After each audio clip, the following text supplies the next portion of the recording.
Welcome to a special episode of the Black Swamp Football Podcast presented by the Gerken Companies, along with Tory, Strock. I am Lynn Groll. We're joined by, on the phone, OHSAA Director of Media Relations, Tim Stried. Tim, thank you so much for doing this. I know you reached out to me a couple weeks ago and kind of volunteered your time to do this, so we appreciate you answering some questions for us. Sure. Well, it's my pleasure, Lynn. Great to be with you and Tory. And I know you all cover a lot of high school football, and really appreciate that and happy to offer a little insight and join the show.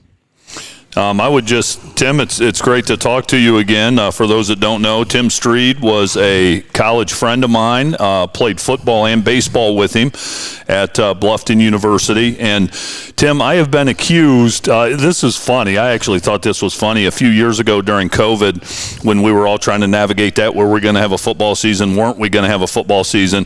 I was strongly on the side of the OHSAA, and I was very outspoken about it, and some random guy on Twitter accused me of being a company man, and and I always thought that was funny. So I've always been supportive, and part of it is because of you, because of our relationship, and I know what you're about, and I know your character and all those things. So, but I'm just like any other sports fan, Timmy. I need some answers to some questions, and appreciate you being willing to step up and be transparent with us. Tim, I also appreciate your tomfoolery at the state championships with our sign outside our studio. I know that's probably you. I've always wanted to find out, but I figured that was a Tim Stried act. I need to hear some details about this, Lynn. What is this about? I'll have to send you a photo after we get off this podcast with you.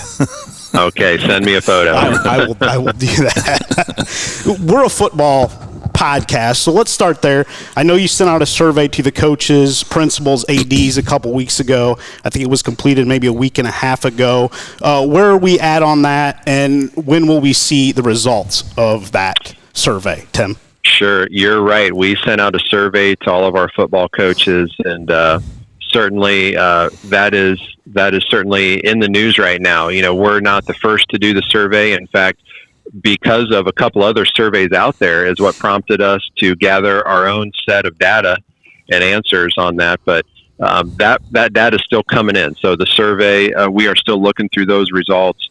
Doug Ute, our executive director, along with Bo Rugg, our football administrator, and we're going to take this data to our board of directors. President Jay Selgo up in your neck of the woods at Archbold is our president. And we will take this data to our board and either make a recommendation or see if the board has a recommendation. But, collecting data like this, I guess this is important to say, we have not reached out and collected this kind of information and asked these kinds of questions in a while. We should do that more often.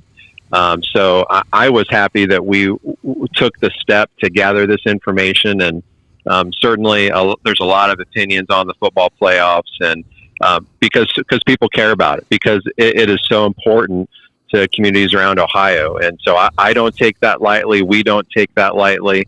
So, but as far as where we are, we're still in the discussion stage, looking at the data, and hopefully we do have, if we do make any changes, we'll have that here early summer. Tim, what would you say to the people, because for certain things, people have their minds made up, right? And what would you say to the people that say, why do they bother sending out a survey? They're going to do what they want anyway. What would you say to those people? Sure. Well, I think it's like anything, whether it's or some kind of survey that the state may do. Surveys they are important, and it's one piece of information in the overall picture. And anyone in a leadership position or a group in a leadership position, whether it's us, whether it's the NCAA, whether it's a government, you need to take a lot of different types of information in. You'd never use one piece of information to solely make your decision on. I guess that's the best way I can say it. It's important to hear the feedback and understand where the majority of people are coming from, and know that too, that any kind of question we may ask, you're never going to get 100% agreement on an opinion. So we're dealing about majorities. Sometimes it's 51%, But I would just say it's one piece of information, but we take in several pieces when we make a decision. Awesome. Thank you. Tim, why did the OHSAA go to 16 teams in 2021 when the Coaches Association fought for years for 12? They did a survey. It was overwhelmingly in favor of 12 instead of 8 or 16. I think actually the only options was 16 or 12 in that survey, and it was at near 70%. They took that, I know, to your folks at the OHSAA. Why did we jump all the way from what we were to 16 and not give the 12 a chance in what the Coaches Association wanted?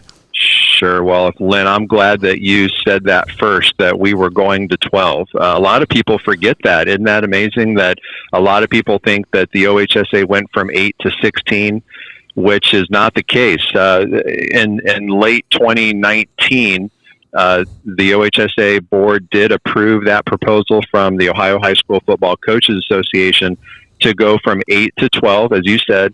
That was the coach's proposal to go to a 6-week playoff format. It had been 5. It's now at 6 weeks. It was a 12-team per region playoff format, and the top 4 teams got a bye. That was approved by the board. And then, of course, we know what happened in 2020. COVID hits. Are we going to play? Are we not going to play? We were, Tory, as you said, that was such a wild time, and we know so much more now than we did then, but we at the last minute got the approval to play. There were some schools that didn't play football that year, which is very unfortunate, but we were dealing with schools that played 2 games that year, dealing with some schools that played 6 games that year. But what we did for the playoffs was that every school that wanted to play in the playoffs got in, and we heard more thank yous and positive feedback from our membership that fall and in the months after that, because everyone got in the playoffs and everyone had a chance to taste that postseason, which had been reserved for only a few. And so that was the feedback that said, hey, we're already at a 6-week playoff. Instead of having 12 in, let's just skip the byes and let in 4 additional schools per region. So that was the main thing, is the experience from 2020, where we got all that positive feedback of schools that maybe had never been in or in very, very rarely.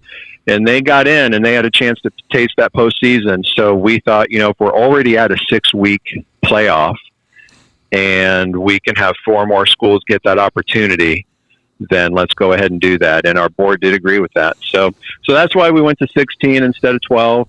But that certainly is one of the big topics we're talking about now. Has that ship sailed, though, on 16? Because we've seen the disparity in those 1 and 16 matchups, the 2 15s. It's crazy, the scores that we're seeing. A lot of running clocks in the second half. I've talked to a lot of physicians, trainers, coaches. They feel for safety of their players in those types of games on both sides. I think the teams that are state championship caliber are fearful one of their top players will get hurt in a game that is pretty much meaningless to them because they know they're going to win. What do you say to those folks, Tim? Sure, I could talk about this for an hour, so I'll try to keep my comments limited. But we have blowouts every week, weeks 1 through 10. Obviously, you guys know that. You call some of those games. So there are blowouts every week, weeks 1 through 16. I mean, you guys have seen blowouts in state championship games. So first of all, I would not take lopsided wins or losses as a key piece of information. Those happen in week 1. Those happen in week 10. Marion Local wins a state championship game by 70 points. So those lopsided games happen all the time. Now, the second thing I'll tell you, and I've tried to give examples of this, and I don't know if a couple of your recent Liberty Center teams are examples of this, but the teams that advance to week 15 and week 16, obviously those teams are very talented. And it would be interesting to know, and I'll give you an example, it would be interesting to know how many of those teams, their starters played into the 4th quarter or even the 3rd quarter. Now, Marion Locals, it's an outlying exception. They're an anomaly. But I was talking to their coach before their championship game, and their starters played into the second half in only a couple of their games. So when people talk about a 16-game season, the biggest thing I try to stress is This is not NFL 16 weeks where the starters play every play.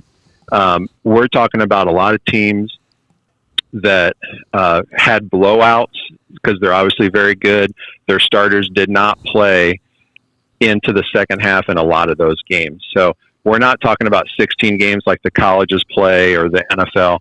A lot of these games are different. And keep in mind, too, the games are shorter than college and pro, obviously.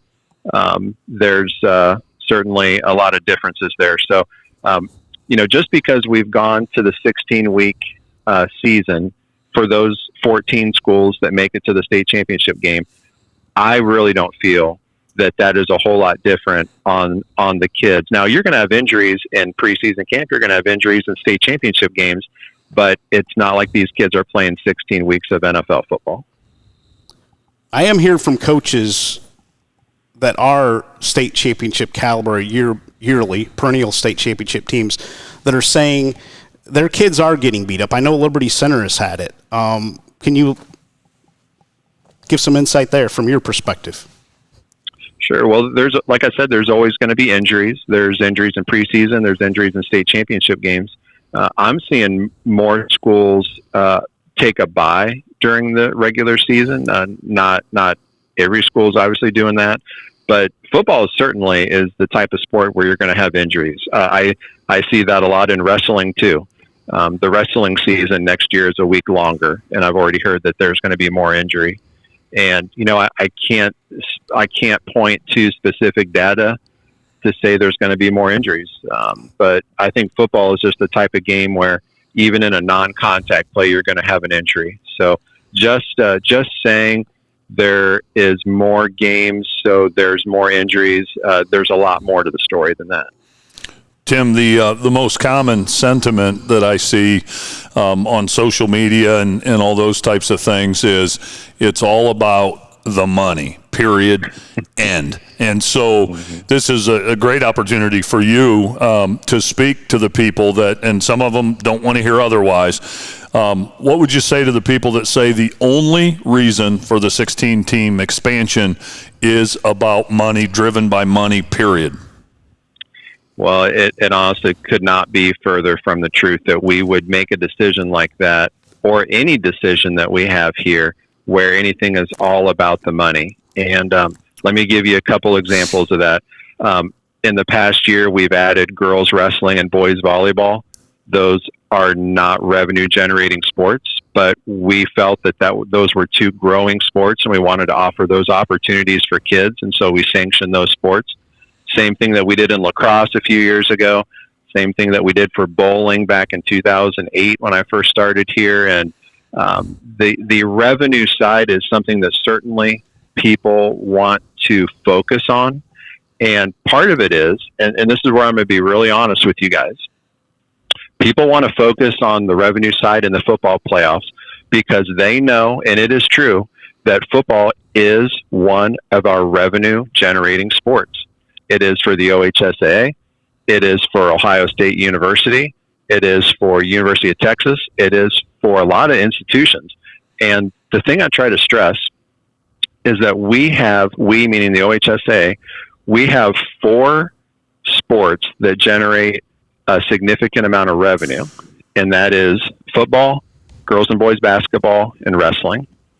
Do you know how many sanctioned sports we have? 28. So it's the same thing at Ohio State. Ohio State has 2 sports that generate significant revenue, football and men's basketball, and they have 36 sports. So I'll say this about Ohio State. Does Ohio State make a lot of money on football? Yes, they do, and they better, because they got 36 sports, and the fencing team is not paying the bills for the athletics department. So people like to focus on the revenue side. I totally get that. My neighbor across the fence tells me that every day when I see him. But so, yeah, the OHSAA does make revenue on the football playoffs, and we better, because certainly we have 28 sanctioned sports. But, to say that a decision of this magnitude is based solely on money is not accurate. And the thing to keep in mind, too, the Football Coaches Association voted to make the proposal to go to a 6-week playoff to add a round. All we did was added those 4 extra games. So we allowed in seeds 13 through 16. So I guess I haven't heard anyone ask the Football Coaches Association if they made that proposal for revenue. I don't think they did. Neither did we. Tim, for years and years, the OHSAA shared ticket revenue. Board members held firm on giving excess funds back to their member schools. What happened? Why are board members voting for higher ticket prices and we're not giving any money back anymore to our member schools? Mm-hmm. Sure, and I could talk about this for a long time too. The one thing I want to say on ticket sales, and just so folks are aware, we now have a ticket price for student tickets that is low as it's been since I've been here. It costs a student $5 to go to a state tournament game, which is less than they spend to go to the movies on a Friday night. So I do want to stress that for students, our ticket price is as low as it's been in a long time. So on the concept of returning or having schools keep a percentage of the ticket revenue, and I remember that. Yeah, go ahead. And everybody is seeing what's in your bank account, 18, 20 million, whatever that amount is. And they're saying, well, why can't the OHSAA give back? Sure. Well, so what the OHSAA used to do is if there was a playoff game that the host site sold tickets and both participating schools sold tickets for the game, and they kept $1 for the tickets that they sold. We have a different model now. So now instead of the host site and the participating schools keeping a percentage of the money, we have 4 revenue sources for the host site. And that is, we pay them a rental fee, they can charge for parking, they keep revenue from program sales and concessions. And if you know anything about concessions, that's a huge aspect of why people want to host. So the host sites get revenue those 4 ways. Now, the participating schools get a check from OHSAA to help with their travel reimbursement. Now, that right there is a topic of debate. And should that number be a little higher? That is something we're talking about all the time. And as Tory remembers, there was a period of time during COVID when we eliminated all of those checks going back out to schools during the playoffs. We didn't have a whole lot of revenue to be able to make those reimbursement checks, but now we're able to start that back. So how much money we give to the teams for the postseason is something that we're talking about, but that does happen. And the amount that we give to the host site and rental fee is something that we are certainly talking about too. Now, the total amount of money, great question. And this is something that I really want to lean on someone to check with maybe one of their local schools on, because we're not that much different than school districts in this. So cash on hand is a big formula that school districts use, that we use, in terms of if revenue stopped today, how much money is in your account that you're then able to fund your staff, to fund programming, to continue with your sports, your tournaments. And right now we have about 9 months cash on hand, which is pretty similar to most school districts. Before COVID, we had 1 month cash on hand, and we had 4 straight years of deficit spending. And people will have no idea what the OHSAA revenue was like back in the early 2000s. And you guys know who was playing in the basketball state tournament in the early 2000s. The shot, 18,500 seats, was sold out for 4 straight years at the basketball state tournament because, of course, LeBron James is playing. The revenue that came in from that was something the OHSAA had not seen before. And our programming, our sports, our staff was at a level at that time that was not sustainable. And those revenue sources, those accounts, over those 20 years since then, it was like watching an inverted triangle going all the way down. And we weren't changing, though. We needed to change. COVID really was the factor that made us change a lot of our policies, a lot of our spending. And we're not the only ones that had that happen. There's a lot of organizations and schools that had the same thing. So we were in a deficit spending model for too long, and then COVID hit. We were close to not surviving. I did not think that I would still be at the OHSAA at a certain time. We went from 26 staff members to 17. We, like a lot of organizations, survived for a period of time because we were given some stimulus money from the government. We're not shy about that. A lot of organizations got a little bit of money so they could keep their doors open. And then the biggest thing happened in August of 2020, and that was that we were able to work with, and I'll use the word convince, the Ohio Department of Health to tell Governor DeWine, let them play. And I didn't know if we would get there or not. I give Doug Ute credit for that. I give Bob Goldring here credit for that. We were able to convince the Ohio Department of Health that it's okay to let our kids play. And once we got that green light, we were able to then start having our games. We had our tournaments that fall, football, soccer, volleyball, all of them, but with limited capacity. And it wasn't until the following spring when we were able to start having our normal attendance. And from that point forward, we slowly, every season, tried to put a little more away in savings so that we could get up to that 9 months cash on hand. That's pretty much the school standard. You want 9 months cash on hand. I would certainly, don't hesitate to check with some of your local schools if that's their policy as well. Now, we also have investment policies, and that's where that gets over 9 months. And that is where we're trying to build up those investment policies so that we can give more checks back to schools at the end of the year, which the last 2 years we've been able to do that. Every school in Ohio got a $2,000 check last June from the OHSAA. And remember, we have 818 schools, so do that times 2,000. And that's what we're trying to build up the revenue reserves for, to have the extra dollars to give back to schools.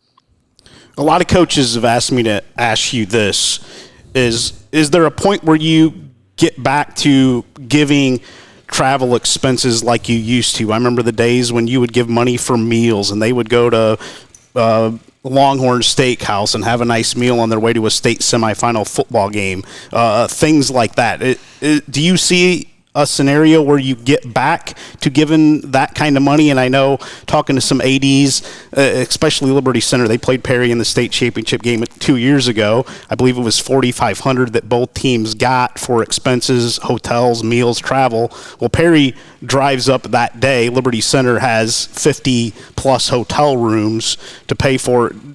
Does there need to be a little bit of a separation from teams that are closer by a state championship site and teams that are traveling 3 hours? There does need to be a difference. I agree with that. And I think those are the things that now that we are on solid ground, we're looking at those things. But certainly getting back to the full expense reimbursement that we used to is something we need to get to. And we're very close to there at regional and state tournaments. I think there's still a ways we need to go. And we're aware that the $2,000 checks that we send out in June are there for all schools, whether they made it to the state championship or not. But hopefully that helps a little bit too. But one of the things, and this is a little bit unique to the Northwest District, a lot of folks will know, Tory knows, Ohio is divided into 6 districts under OHSAA governance. You all are in the Northwest District. And each of our 6 districts does handle things a little bit different. And for a long time, some of our districts did, on their own, give out more tournament reimbursements to their local schools for the sectional and district tournament. And a lot of schools are remembering that. And so that was something that the OHSAA state office did not have control over. And COVID, again, was one of the reasons why those have now been brought under the OHSAA state office. So certainly there's a lot of folks that remember that from sectional and district, and that came from the district athletic board. But that's a small piece of the bigger puzzle, which is reimbursements and travel expenses to schools. We are on our way back to where we used to be. We're almost there. We are there in some sports, but we still have a little ways to go.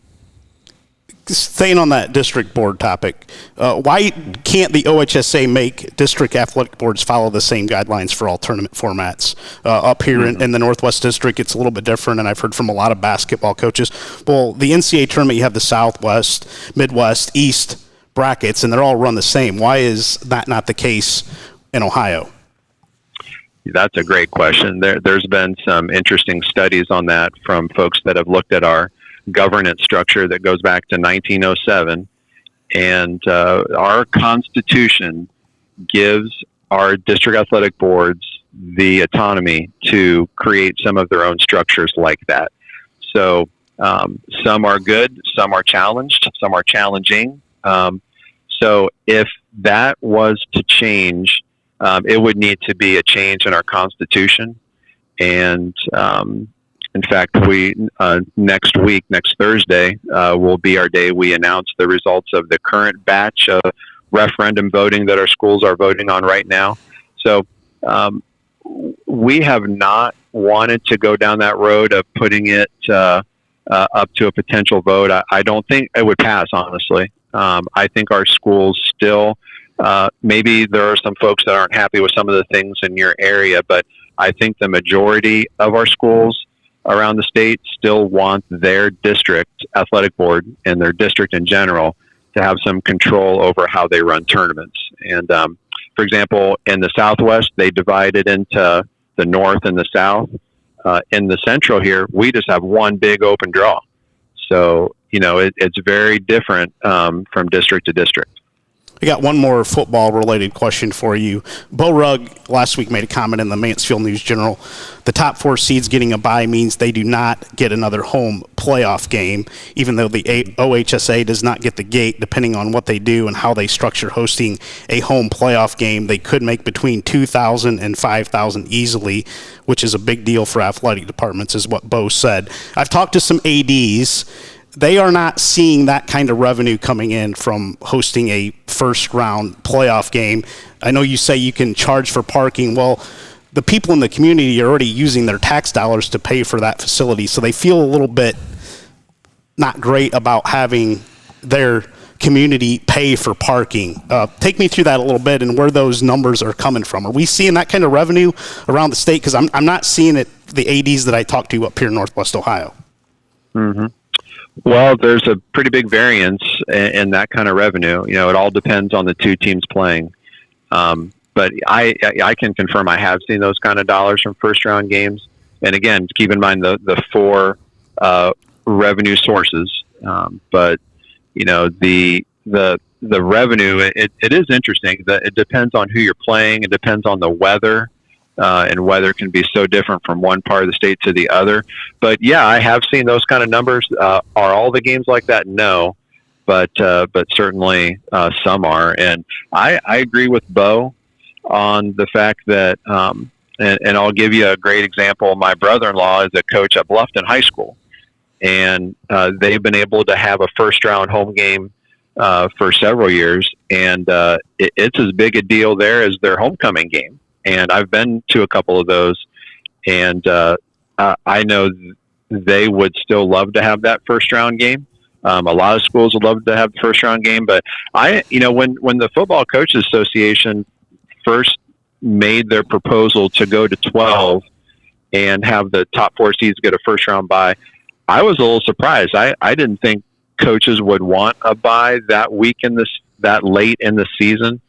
But they must want to do that, and certainly Bo's right that would take away a first-round home playoff game for them. Follow up on the survey that you guys sent out. If the survey comes back, the vast majority of the administrators, coaches want the playoff to go actually to 12, which would be something new for us. Can that happen in 2025 this fall, Tim? It can. Yeah, in fact, we talked about that. So last week we sent out the new football regions and divisions, and which is totally independent of the tournament format. So the tournament regulations are approved by the board typically in the summer, and so the format in terms of how many teams get into the playoffs is a function of the tournament regulations, which are approved by the board. and that has not happened yet. So, literally, even if the board wanted to delay the vote on the tournament regs till August, they could. Really, you don't have to know exactly how many teams are in until, you get into the season, although I think it will happen sooner than that. Okay, that rounds up my football questions for you, Tory. You have any other football-related topics for Tim? I got some basketball and some other aspects as well that I'd like to get into after we take a break. Yeah, nothing really more football related. The one thing, Tim, I want to ask you about and see if it's ever come up in conversation. The thing that used to really frustrate me, I have always been for playoff expansion, okay? And I've said that many times. I've always been for it because in Napoleon, we were a kind of a unique case where we were in a league as a Division IV school with Perrysburg, who was, Division I, sometimes D2, Anthony Wayne Division II, and so we'd go 6-4 and have a really, really good football team, and we'd end up 10th or 11th in the region. It used to drive me nuts because I'd look at the top 8 and see 3 or 4 teams I know we could beat. And we played such a quality schedule, we could never get in the tournament. So I was always for expansion because of that. Have you guys talked about, if you did condense it to 12 teams, a strength of schedule or a third level points to kind of take into account? Well, our philosophy on that, Tory, is that the current Harbin ratings are basically your strength of schedule already. And the third level points are there if there's needed for a tie break. So we can go to third level, and we do sometimes if we need to do that to break a tie. I really think that the strength of schedule aspect is already included as much as it can in the Harbin ratings as they are now. And of course, that's based on the size of your school, what division you're in is how many points you start with. But the more, if you defeat a school, and the more that school wins, the more second level points you get, which is really where things start stacking up. Now, one of the interesting thoughts that a lot of people like to talk about is if you lose a game, but it's to a higher division school, would that account for anything? Or if you lose and the margin of victory is, let's say, less than 7, those kinds of aspects are really difficult to put into a computer formula.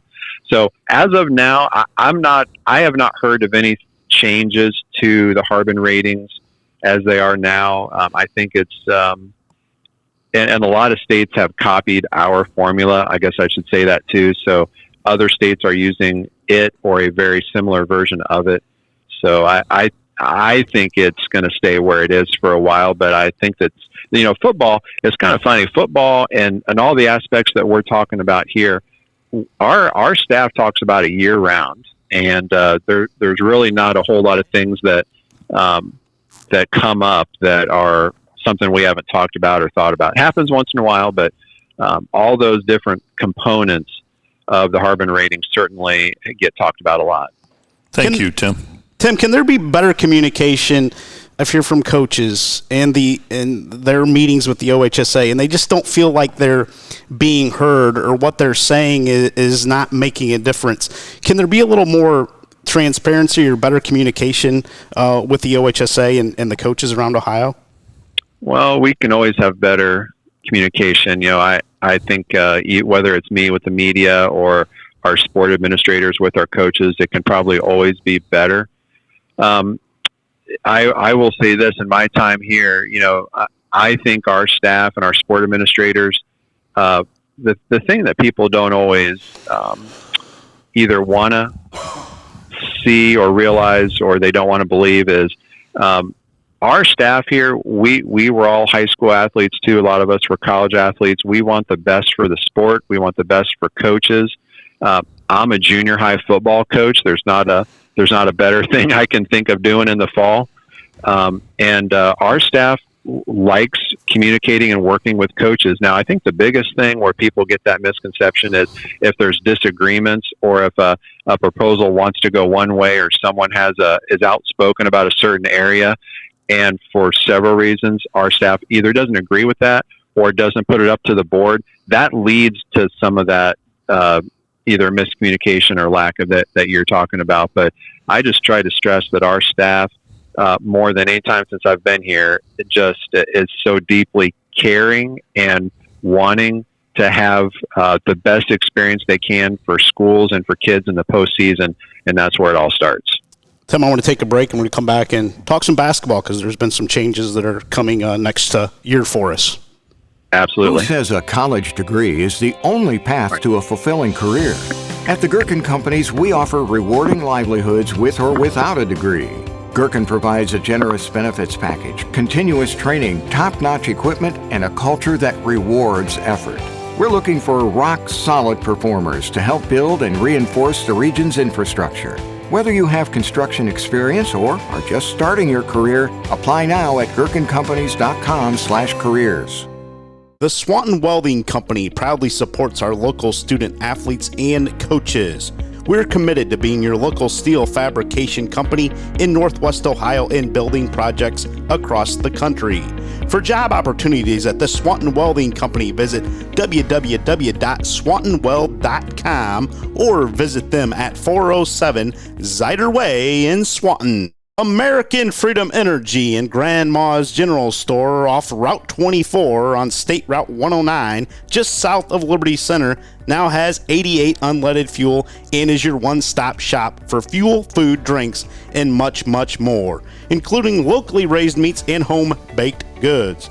American Freedom Energy and Grandma's General Store is proud to support Black Swamp Football and is the host of the Black Swamp Football podcast, football show, and Saturday mornings Rise and Rewind. Stop in and see Glenn and Greg today and make American Freedom Energy and Grandma's General Store a part of your everyday routine.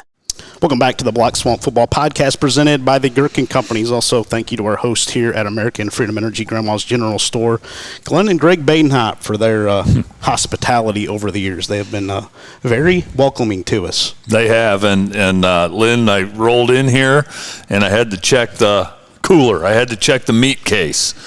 And that's why you were late. It was. I had to do that because if supply was limited, I was going to have to do some grocery shopping before we got on the air. But it's stocked up pretty good. You think we can wrangle Tim Stried up here to Northwest Ohio and you cook him some cheddar brats? I don't think I know that we could wrangle Tim Stried up here. I know that beyond a shadow of a doubt. What's your bratwurst of choice, Tim Stried? Just a plain guy? No, I'm a Metwurst guy. You ever had a Metwurst? Metwurst, no. Okay, well, and actually this might be on my calendar for tomorrow. I cannot confirm or deny if Schmidt's Sausage House here in German Village in Columbus may be on my plans for tomorrow, but they have your bratwurst, your cheddarwurst, your Metwurst, and so a Metwurst is a little smaller version of a bratwurst, a little more kick to it. Okay. You like a little spice, huh? I do. I do. Yeah, we go down some rabbit holes on here, Tim, talking about food and brats and steaks and grilling and smoking and all those things. We think we're experts up here, but Metwurst, kind of like more of a hot dog with kick, huh? Yeah, it's more like a bratwurst, but a little. Oh, how would I here's what I'm going to do. I'm going to send you a picture of it. All right. And there you go. I thought he was going to say he was going to send us a pack of them. I did too. I'm a little disappointed. I did too. Take some of that revenue from the OHSAA and send us some Metwurst up here. I will be consuming all the Metwurst. I don't have any extras. That's awesome. That's great. Yep. Tim, the state basketball tournament going back to kind of its traditional format next year, as you guys have announced here in the last couple weeks. Give me the genesis behind that. Why are we shifting back to the traditional format as opposed to what we had here this past March? Yeah, this has definitely been a long process, and really the two main things, and I'm sure people listening and you know the two main factors here that I'm going to say first. Number one, we expanded to 7 divisions this year in basketball. And number two is, which we said in the release as well, number two is that University of Dayton cannot host all 21 games of the state tournament. So when we announced the expansion to 7 in basketball, then you start putting the pieces together for the state tournament. And we looked at a lot of different options, and a lot of our sports have different state tournament formats. In soccer and lacrosse, our state semifinals are on Tuesday and Wednesday night around the state. And then those winners advance to our state championship site. In girls volleyball, this year we used 3 additional sites around Wright State to host state semifinal games. In baseball, in a month from now, we only need 1 additional site because we have our state championship venue in Akron. Canal Park is available for 4 days. So we looked at a lot of different options. We did consult with the Coaches Association on this. The first option I mentioned there, should we do the soccer and lacrosse model where we play state semis midweek? Should we do that? No, they did not like that. I don't think I would have liked that either. So essentially we settled on last year, we tried the football model, which is where the state semifinals were the previous weekend, and then the winners advanced to Dayton. And that was never set in stone that we were going to do that forever. And as you mentioned, as we announced last week, we're going to go back to bringing all 28 schools to the Dayton area for basketball. We know that we need at least 1 additional site to host some of the semifinal games. It really depends if we have UD Arena available for 3 days or 4. We know it won't be available more than 4 days. But if we have it available for 4, then we really only need 1 additional site. But if we only have the arena available for 3 days, then we'll probably need 2 additional sites. So it's like putting together a big puzzle. And, of course, we have Wright State University just 10 minutes away, which is a nice college venue. So we will almost for sure play some games there. That's a good site. We may need another site in addition to that. But, this year, what was an experiment. I think that's the best way to say it. And, I think the biggest outcry that we heard, and understandably so, was that we did not have college arenas available for the girls' state semifinals. I'm sure you guys have talked about that, and we talked about that a lot. And back in the fall, when we put the schedule together for the state semifinals, we thought we would have college arenas available, and it turned out that we did not. So we put those games in the best venues we could. And, they were great environments. I want to stress that both the girls and the boys state semifinals were packed gyms. And that was the positive side of it. But, the negative side is what I think some of the schools focused on, because certainly the traditional Final Four is a multiple day event where you come to additional games. You often have a practice day. You have more team bonding and community bonding time. And certainly that was not the case this year. And so schools made that known. We talked to all 28 schools that came down to that qualified for the girls and boys state tournament, and that was the overwhelming feedback, which was interesting. I thought it would be more split 50-50 because those state semifinal environments were so good, but really the coaches overwhelmingly wanted that multiple day, multiple game weekend experience. Yeah, Timmy, and here's the thing. You're the messenger, so you can't shoot the messenger, but my message for the folks down there, that can't ever happen again. My greatest sports weekend, and this may sound selfish because I'm just a parent and I wasn't a player, but the greatest sports weekend of my life was our Final Four weekend when the Napoleon Lady Cats won the state title. And to think about being deprived of that Final Four experience, not really even for the parents, but selfishly as a parent, and those kids, I thought was borderline criminal. And I think if my daughter would have played a state semifinal game in a high school gym, I'd have lost my mind. And that's a continuation of losing my mind the year before when our kids got when robbed it got canceled. Yeah. And that had nothing to do with you. That decision was made at a much higher pay grade. But so that was a kind of a hot button, for me, because I'm still hung over from that 2020 cancellation. And kudos to you guys for going back to the best way you can. I know venues are an issue in that, but kudos to you guys for going back and doing that.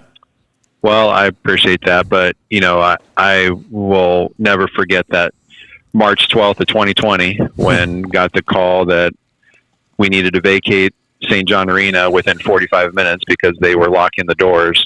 That today I'll never forget. I know a lot of people will never forget that day, but this year is I guess the best way to describe it is, and I've used this expression a lot. For those schools that qualified, they won their regional, they're going to the state tournament, the Final Four. It's like winning $1 million lottery, and now you owe $600,000 in taxes. So yeah, I can totally see now. I did talk to a couple schools. Bellevue is one of them that went over to Elyria Catholic for their state semifinal game. They loved it. So I think the biggest thing I would say is every school has a little bit different version of that. I understand when you say criminal. I wouldn't call it criminal. I would say that it was not the schedule that I'm sure the majority of those schools wanted. That's why we're going back to the other schedule next year. But the thing that we here's a piece of the puzzle too is, and we look at ours 28 sports. They are all important to us. We care about all of them. I guess it's kind of like talking about your kids, I guess. But think back to the fall. For girls volleyball, we played our state semifinals in high school gyms in the Dayton area. We used Kettering Fairmont and Clayton Northmont and Vandalia Butler, and we did not get complaints about that. And those schools were excited to be in the Final Four. Now, they all did come to the Dayton area, let me say that, so that was a big difference. But we did play those state semis in high school gyms. The teams that won advanced to Wright State University for the championship game. So we had a little bit of experience with that, and it went well. And so when we translated that model to basketball, obviously it drew a lot of complaints, and which is part of why we're going back. But I would just say that, the 28 schools that played in the state semis, if you talked to all 28 of them, would they all say they'd rather play the state semifinal game at UD Arena? Of course, sure they would. But some of them did still have good experiences, and the feedback that we got was that the environments at those state semifinal gyms was rocking, and so definitely you'd love to see rocking at UD Arena, which it does for the finals, but certainly it was not a horrible experience for all involved. Very good. Thank you, Tim. Tim, can you divulge some of the facilities you're looking to maybe use next March for the state tournament, especially the semifinal round? I know you mentioned Wright State, and then also a schedule. What would a schedule look like if it was 3 or 4 days? Yeah, at this point, Wright State University is really the only other arena that I can confirm that we are close to having an agreement with. So the other venues in that area, one would be Wittenberg and Springfield. One would be Trent Arena, which is at Kettering Fairmont High School, but it's a 5,000-seat arena, which is very good. And then we're not that far from the Cincinnati area either, of course, which would be Xavier and UC. But that's down there a ways. That's a little bit further from UD Arena than what we'd like. So, at this point, I can tell you that Wright State University, I think we would love to see if we could play all the games at Wright State and UD Arena. So we have not started talking about the format yet or the schedule. The best example I can give to give a great example of how we're looking to do it would be our baseball state tournament this year. which is over in Akron and Canton. Canal Park in Akron, which is the minor league affiliate of the Guardians, that is home base. They will host all the championship games and some of the semifinals, but then Thurman Munson Stadium down in Canton will host a couple days of state semifinals as well, with those winners advancing up to Canal Park for the championship game. So that's the best example I can give. I think that's the model. Truth be told, on the girls volleyball example, and it especially challenging for me, because at one point we had 4 state tournament games, matches, all happening at the same time. And Ohio's not used to doing it that way. That is definitely challenging, and fans that want to see all the games cannot do it. But at least all the schools are in the same area for the same state tournament. Tim, staying on basketball, why was the decision made, especially without input from member schools, to go from 4 all the way to 7? I've heard a lot of people say, well, why not try 5 first? Why the big jump from 4 to 7 for a lot of – it's not just basketball. There's some other sports as well. Mm-hmm. Well, again, I could talk about this for an hour too, but the biggest outcry from a group of our member schools since I got here were the small Division I high schools. And I don't know if you can think of any in the Northwest district, but there has always been, in fact, I'll give you a great football example. As you know, Tory, when you and I played, there were 5 divisions, and then the OHSAA went to 6. We were at 6 when I started here.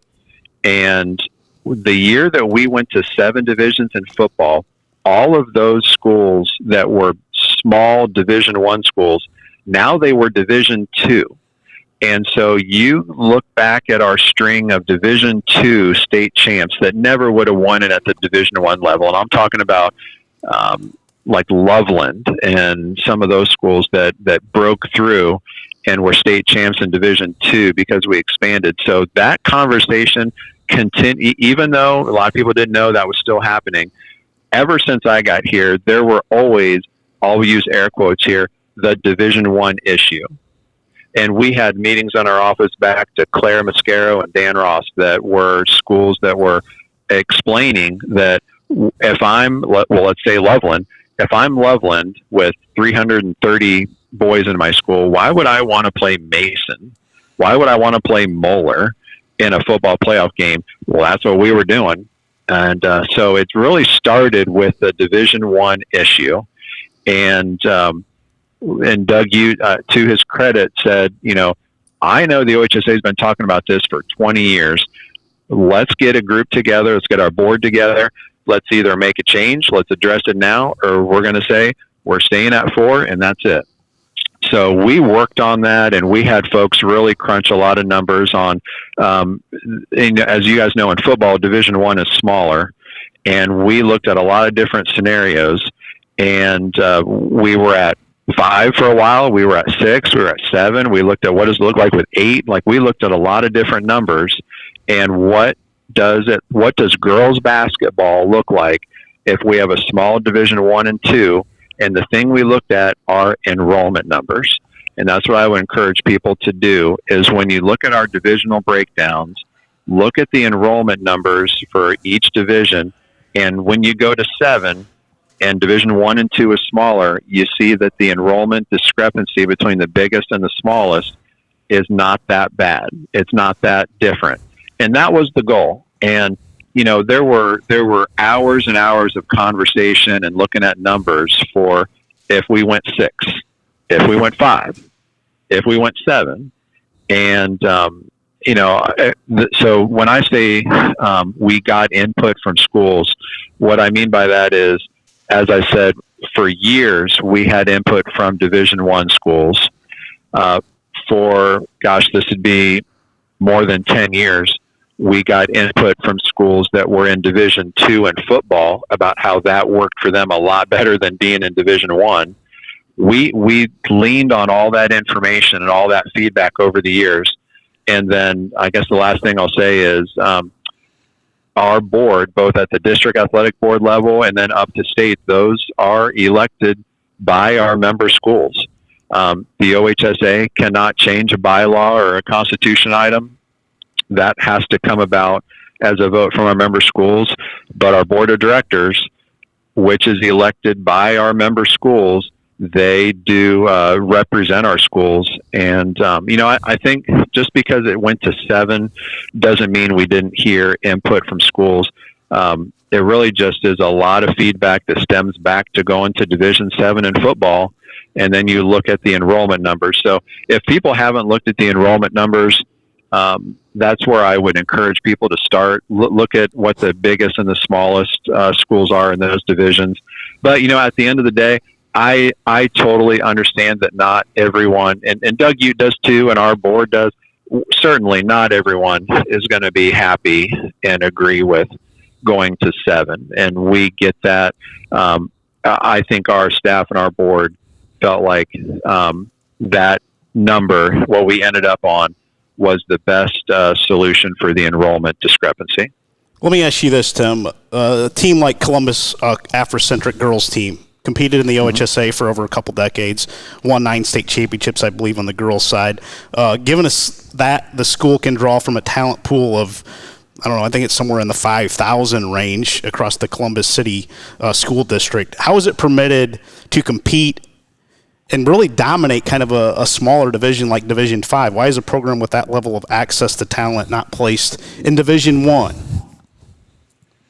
Sure. Well, 2 things about that. Number one, as you guys remember, Waynedale beat Afrocentric this year, and Waynedale got to the state championship game. So Afrocentric doesn't win it every year, but the point of what you're asking about is, I believe, should there be a success factor within competitive balance? Is that it's more they're pulling from thousands and thousands of student athletes that they can go from across the Columbus area. Other teams in Division 5 don't have that opportunity. Yeah, non-public schools don't have borders, so there's a lot of non-public schools that do pull from that same kind of radius. But I understand that people look at that. I can't really get into a lot of the whys and yeses and nos when it comes to that particular school. I know that they've been a member school for a long time, and they have done everything we've asked them to do. Leanna Coots, the AD there, has been cooperative and helped us with a lot of things. So I can't exactly answer that question. I know that there are schools like that draw ire, or people question things like they do about some non-public schools. I get that.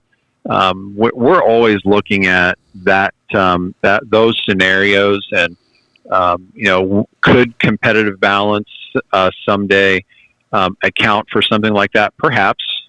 But Vince Clarino at Columbus City Schools is a friend, and he works hard for Columbus City Schools, and certainly they'll continue to be a good member. But I understand that people ask about that school a lot.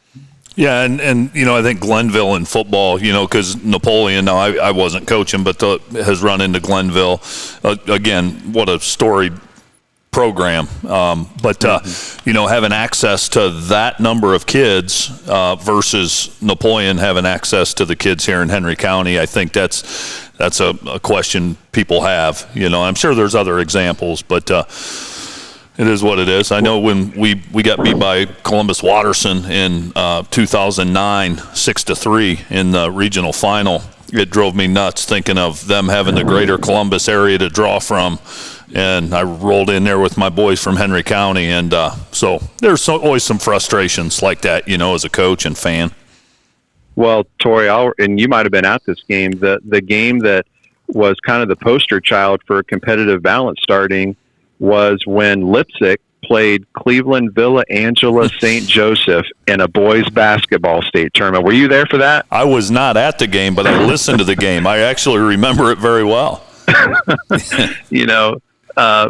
And Villa Angela St. Joe had an amazing team. They did. And so nothing against them. They had, I think, 4 Division I kids on that team. But, the main point for competitive balance, which Dr. Ross said eloquently for many years, is you want to look across the field or look to the other bench and know that your kids came about the same way theirs did. You want to feel like you have a competitive chance and that your schools are similar. And if they're not, they're going to play up in another division.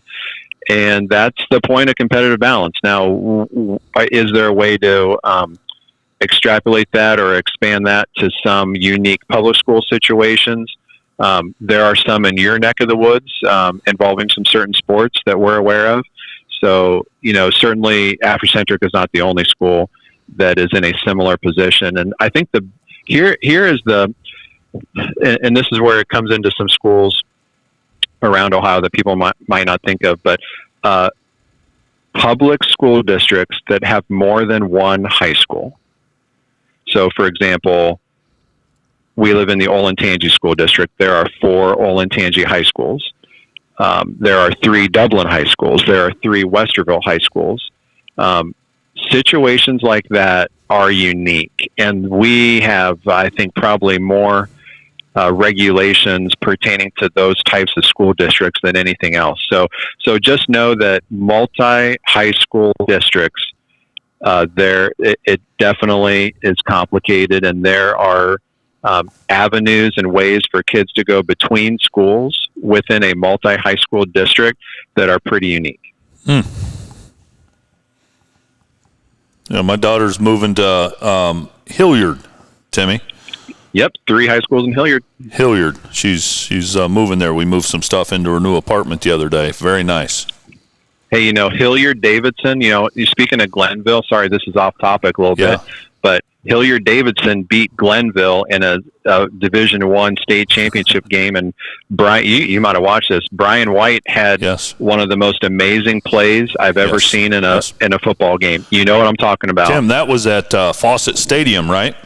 It sure was. Yeah, I was there, and I think, I was with my Lipsick coaching staff, but I remember that game very well. I mean, they would go for it on 4th and 10 and just run a fullback dive out of their triple option. You know what I mean? And they executed it so well that they converted it. Well, yes, you're absolutely right. And I think they threw one pass and it went for a 70-yard touchdown, something like that. That's right. But it's the most amazing play. They scored a touchdown with, I want to say, 20 seconds left, and they're down 1.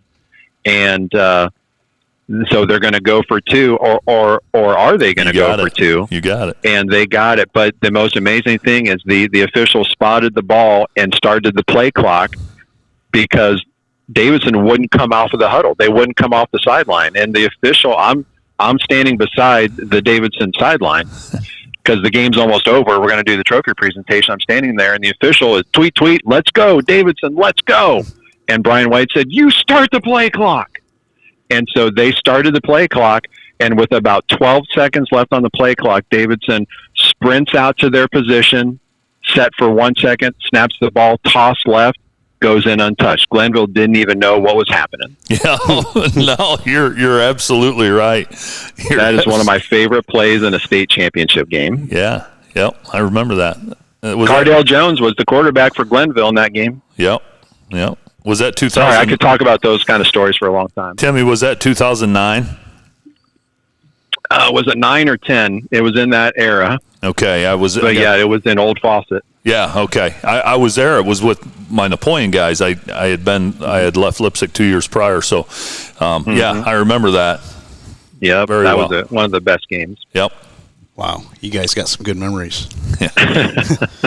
Tim, this is a little bit of a hot button topic. I know some school administrators have felt that under Mr. Ute's leadership, the OHSAA has come across as more reactive than proactive. More concerningly, kind of gives the impression that you guys no longer prioritize your core responsibility of hearing and representing its member schools. How do you respond to that perception?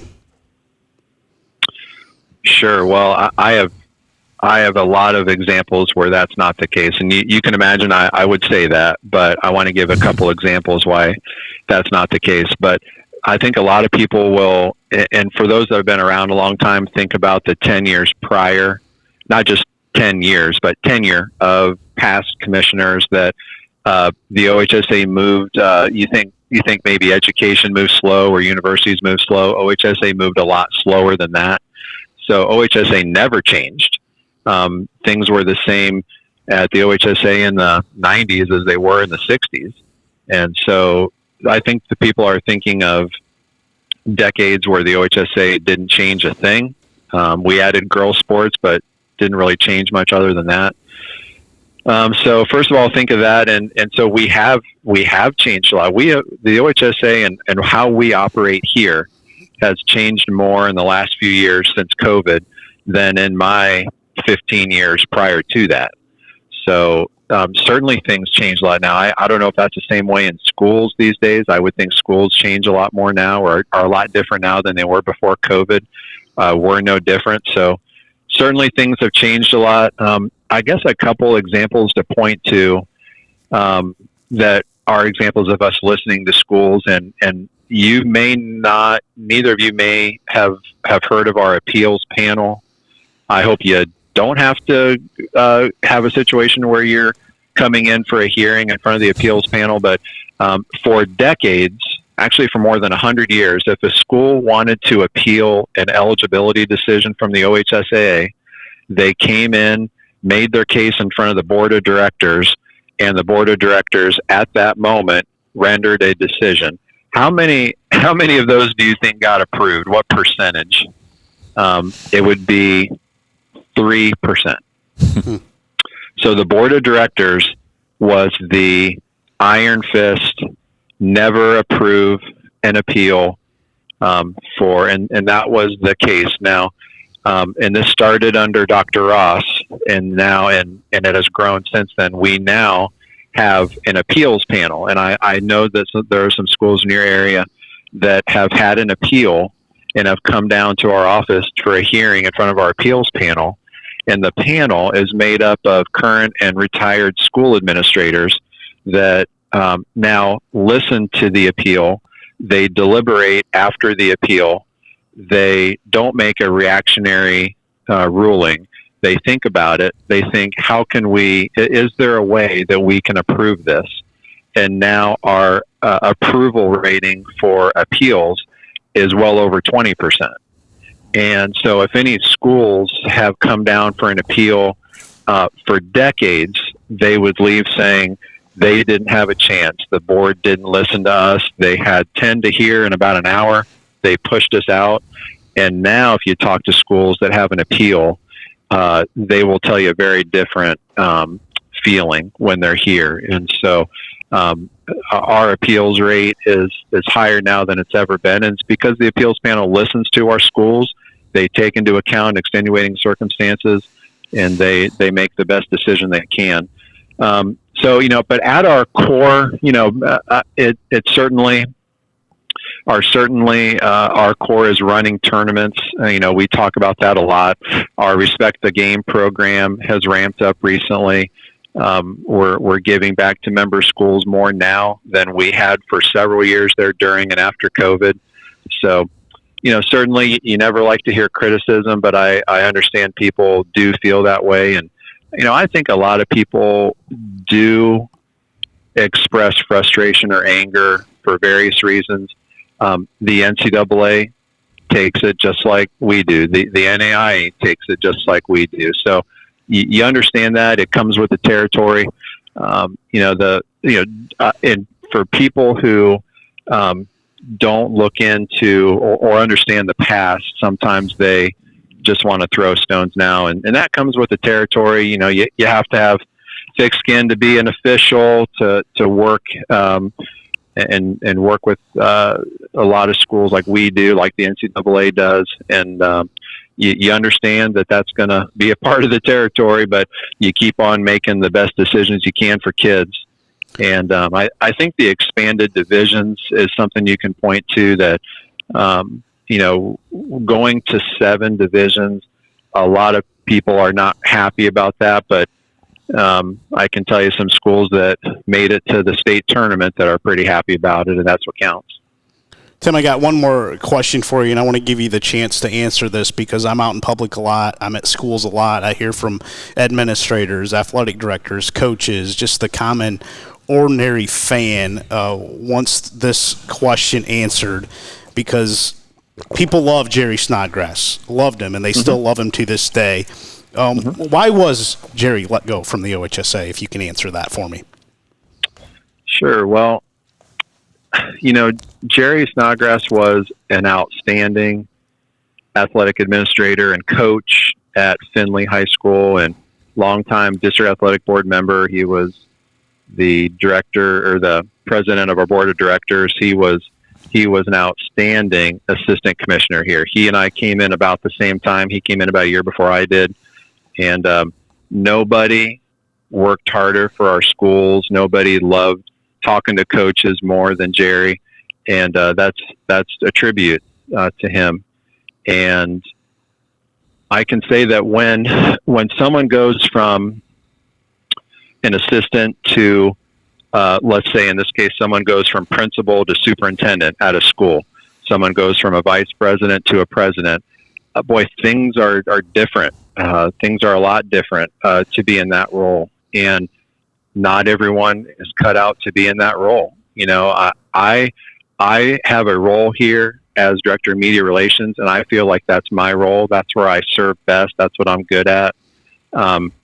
I would never apply or want to be or would be expected to be the executive director. I'm in my role, and that's my strength. I don't think my strength would be as the executive director.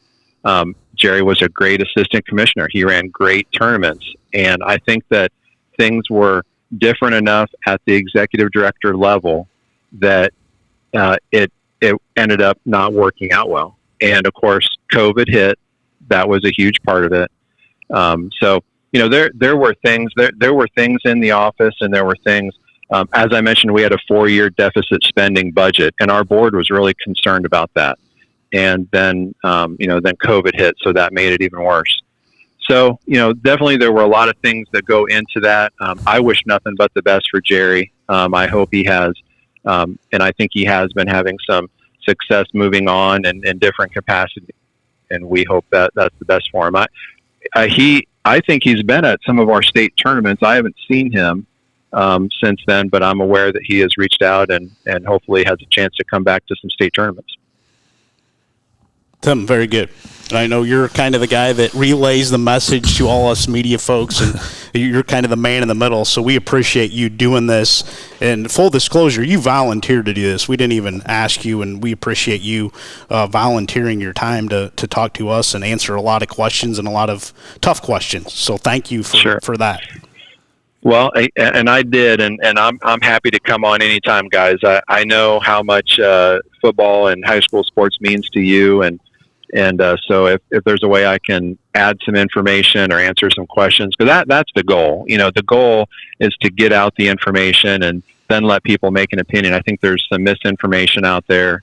There's definitely rumors, and there's things that people think are the case, whether it's financially, whether it's playoffs or staffing. And if I'm able to, in a small way, get some information out there to help clarify and at least offer the other side of the situation. If it's the football scenario, if folks are strongly on one side, my goal is just to offer some information to at least explain why things are, or at least a little bit of light on the other side. That doesn't mean they're going to like the decision, but at least I can offer some information. So happy to be on, guys. Great chatting with you, and please let's stay in touch. Timmy, they're lucky to have you down there, man. You are very graceful in the face of some tough questions and things like that, and I'm not surprised by that. But thank you for visiting with us, and we appreciate you and hope to get together soon. That sounds good, Tory. Thank you, and I appreciate the time. And you and Lynn have a great rest of your week, and good luck with the upcoming football season. We appreciate that. We'll see you in December, I'm sure. That sounds good. Thanks, guys. Thanks, Tim. Thank you, Tim. Thank you. All right. Have a good night. Yep, you too. Thank you. Yep. All right. Thank you to Tim Stried and all of our sponsors for sponsoring kind of a special podcast. I didn't know this was going to come about, and Tim reached out to me a couple weeks ago in an email and wanted to do this, and I think it clears the air a lot of things that a lot of people are asking these days. Yeah, well, so kudos to everybody involved, Lynn. Kudos to you and Scott Barrett. Kudos to Tim Stried. You know, he's when you're the media person, it's like being the White House press secretary, man. You're in front of the firing squad, so to speak, and so Tim's got a very delicate job, right? He's got to represent his organization, but yet he's got to be honest, and he did a great job of choosing his words and things carefully. It doesn't mean we have to agree with everything. I can tell you that. But and there's still going to be people out there that no matter what Tim says on behalf of the OHSAA, they are absolutely not going to buy any of it. And those are the people you can't change anyway. Hey, I'm one of the biggest OHSAA critics there is. Yeah. Yeah, and I don't feel bad about it. Sure, some of the decisions they made are incredibly sad. Yeah, no, I agree, and I don't agree with all of them. I've got a unique. I'm in a unique spot just because that guy is one of my really good college buddies, you know, and so. But even going back. You know, when they canceled the state tournament and that, and again, that was Governor DeWine doing that and stuff. But I was fit to be tied, man. And I wanted a piece of Tim Stried. I wanted a piece of everybody down there. And I still do. But I love Tim Stried, and I appreciate him. He's in a tough spot, man. Yeah. But he does a really good job. Yeah, he does. He does. Don't have to agree with everything that he says. Yeah. But it is what it is. It is what it is. It's his job to deal with the tough questions, and he answers them the best he can. Yeah, he did a fantastic job. So thank you, Tim, for taking time out of your schedule and away from your family to do this. Yeah, absolutely. We've got some more special podcasts coming up. We're trying to get some basketball coaches on here, some doctors, physicians. We want to continue this football debate. And are we playing too much football? You're hearing from a lot of veteran coaches that we had on our podcast a few weeks ago, you know, the Bill Inselmans and the Mike Vickers who have been through the battles and the experiences.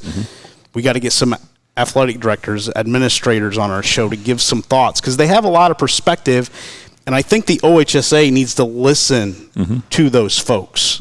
I know they say they are, but I think they can do a little better job. Yeah, I enjoy listening to those things. I really do. Guys like you mentioned, Bill Inselman, Mike Vickers, guys like that. I go back and forth on certain things. Scott Barrett, I thought, said it really well on social media. Someone commented about asking the kids, and Scott said, well, yeah, the kids would play 20 games if they could. You know I would have. Right. But do you know necessarily what's best for you? Are you looking at the big picture when you're 15, 16, 17? Probably not. At least I didn't. So there's a lot of variables, and 16's a lot. Are we playing too much football? Is our high school playoff system too long? Do we need to cut a week or two out? In your mind, you played football, you coached football for all these years. I know you didn't get to the promised land of playing a state championship like, somebody like Tim Goodwin or Tiger Laverty at Kirtland's doing year by year. Chip Otten down at Coldwater, guys like that, or Greg Dempsey at Central Catholic, who, they're playing 16 weeks yearly. Yeah. And then you're also adding 2 scrimmages in there, too. Yeah. 18 weeks, no buys. Yeah. It's a lot for young men. It is. And I think the calendar in general is too big. I really do. And these guys that have all this success, and I know they wouldn't trade their success, but I'm telling you, the football, just the regular season is a grind. And then you get to the postseason, and that's extended. These guys that do it 16 weeks, year after year after year, the amount of family time and personal time that they invest, I don't think the average person understands. So I think it needs to be trimmed back. I'm more of a fan of 8 or 12 with a strength of schedule. And I know Tim talked about there's the Harbin system, and I've always been kind of a Harbin system fan, but here's the thing. So you beat a team, okay, you get first level points. And then when they win, you get second level points. If you know how to game the system, you can set things up in your favor. And I don't want to name, the reason I didn't offer a rebuttal is because I didn't want to get into naming specific schools. But you can beat bad teams that can turn around and beat even worse teams. Okay, and so having a level 3. Did you see that? I don't want you to name any names, but did you see that in your coaching career? Oh, I absolutely did. There's a school that was in our league that I saw do that, and so what that means is, you beat a bad team, but then they turn around and beat a worse team. Level 3 would make that worse team have to beat somebody, and they can't. So you'd be penalized by that. And so there has to be a strength of schedule component. And again, I know Tim, and maybe I didn't do a good job of conveying what I meant by that, but there's too many worthy teams that were left out in the past, and teams that set their schedule up or played in a league that kind of favored them. I think there's got to be a strength of schedule piece. Because look what Napoleon did to Lorraine Clearview this year. You know what I mean? Took them to the woodshed, and in a normal year, Napoleon wouldn't have been in. Yeah. And so I'm not saying 16's the answer for that, but there's got to be a strength of schedule component. Help with that aspect of it. Yeah, to get the right teams in, We're getting a little deep here, but I want to ask you this. Because I feel like we're losing a lot of really good mentors like yourself. Yeah. And I don't know your total reason why you stepped out of coaching, and you don't have to answer me right now, Tory. But the time aspect and the time we're taking away from families, I know the Liberty Center has did some studies on the calendar days, and it's like 204 days. It's weight room football type of stuff. Yep. To me, we're losing a lot of really good coaches that can shape young men in our society, like yourself. Yep. Is it too much for coaches? And you talk to coaches. Is the calendar in the football season just too long for good coaches like yourself to stay in it? It's a great point, Lynn, and I could talk about this at length. Full disclosure, I probably had or have 20 good years left in me coaching. Why are you not doing it 20 more years? And so I'm sitting here as part of Black Swamp football and not coaching. I've got 20 good years left in me to pour into kids and mentor them and counsel them, but I chose not to. And there's a lot of reasons for it. And it just got to the point. Now, I still teach, and kids are always worth it. I love teaching, but the coaching just got to the point where it's not worth it anymore. I used to be able to not live without it. I couldn't live without it. I would have coached for free my entire career because I couldn't live without it. I had to have it. And now I look at it and I go, it's not worth it anymore. The hours you put in, I have a summer job now, Lynn, and I make twice what I made coaching football. In 3 months. In 3 months. In 2.5 months, because we go back halfway and probably through about August. a third the amount of time. It is. And, in a week. 1/1000th the amount of stress. Okay, so, and then you couple all of those things with social media and the scrutiny on social media, and people can get on and blast you and just hammer you, and you have no recourse, right? Because you're a teacher and a coach, and so you've got to take the high road. Okay, and you got to let them just sling mud, and you sit there and take it. And then as a father, I'm going, you know what? My family doesn't deserve this. My family doesn't deserve it. I'm done. And so I cashed in my chips 20 years before I thought I would. I was a lifetime guy like Rex Linger. I was. And it got to a point where I'm like, this has turned into an absolute mess. I'm out. And so, yeah, I still have the juice. I have 20 good years left in me, but I'll never do it again. Could have you coached 20 years ago or 30 years ago when maybe the demands of the coaching aren't what they are now? Oh, yeah. Yep. I would have coached all the way through my retirement and probably beyond, to be quite honest. What has changed with our society? Values, the family unit, social media, technology. Kids struggle to handle adversity now. I see it in my phys ed class. Lynn, it's unbelievable if a kid doesn't get their own way, how they react to it. And so all of those things have just made it nearly impossible. And to me, it's family, it's values, it's you're walking on pins and needles because everything's got to be politically correct. You got to make sure you say things in a certain way. It's just so touchy-feely that there are so many coaches I think back on that couldn't coach today. They couldn't survive. Some have adapted over time, and they're chameleons, and I admire it. But no, and I talk to a lot of guys that coached 20, 30 years ago, and they say I could never coach today because everything's just so touchy-feely, and you throw social media and stuff on top of that, and I'm in a good place right now. I want nothing to do with it. In fact, I look at some of these coaches now, and I think to myself, what are you doing? But when I stepped down, Guy Neal, who was the head basketball coach at Bluffton University. Yeah, Guy well. Yeah, and Guy called me and he said, you cannot step down. Our kids need mentors now more than ever. And that tugged at me a little bit because that was probably my favorite part of coaching was the relationships. But it got to the point where I wasn't willing to mortgage the rest of my life for just that. And so, not worth it anymore to me. Tip of the cap to the guys that still do it. Yeah. But I think the thing that woke me up, and it's no secret, I'm part of a playoff group that is pushing for some change with the OHSAA and trying to dwindle this playoff system and really dwindle our football season and our calendar because we're getting into basketball, and we're going to get some basketball coaches on here to talk about that aspect and side of things. But we brought in a trainer for our group, and they talked about the mental aspect and the mental load on kids. They're seeing that even more than you can talk to physicians and doctors and trainers about the physical aspects and the demands that football is putting on them. And I'm seeing more injuries than we've ever seen before. We'll have to get some trainers and doctors on our podcast to talk about that. But they talked about kids in the mental side. They can't get through the mental and the demands of the football season, just the football season. It's like, wow, what are we doing to kids when we have all these physical demands and then you add on the mental aspect of it? And they said that they're just seeing that all the time. Yeah. They're almost like a psychologist for the football players. Yeah, no, I believe it.